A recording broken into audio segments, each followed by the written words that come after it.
बोध कथा।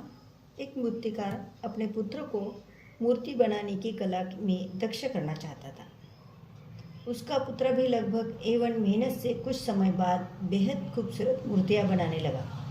उसकी आकर्षक मूर्तियों से लोग भी प्रभावित होने लगे, लेकिन उसका पिता उसकी बनाई मूर्ति में कोई ना कोई कमी बात देता था।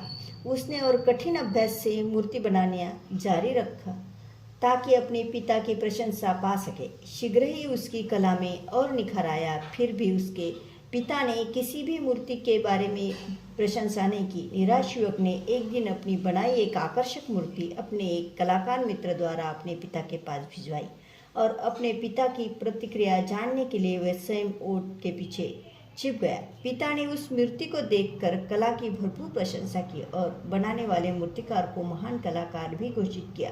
पिता के मुंह से प्रशंसा सुनकर छिपा पुत्र बाहर आया और गर्व से बोला, पिताजी, वह मूर्तिकार मैं हूँ। यह मूर्ति मेरी ही बनाई हुई है। इसमें आपने कोई कमी नहीं निकाली। आखिर आज आपको मानना ही पड़ा कि मैं एक महान कलाकार हूँ। पुत्र के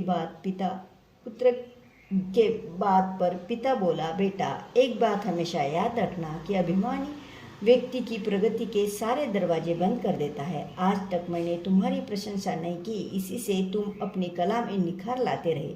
अगर आज यह नाटक तुमने अपनी प्रशंसा के लिए ही रचा है तो इससे तुम्हारी ही प्रगति में बाधाएं आएंगी और अभिमान के कारण तुम आगे नहीं बढ़ पाओगे। पिता की बात सुनकर पुत्र को अपनी गलती का एहसास हुआ और उसने पिता से क्षमा मांगकर अपनी कला को और अधिक निखारने का संकल्प किया। Thank you.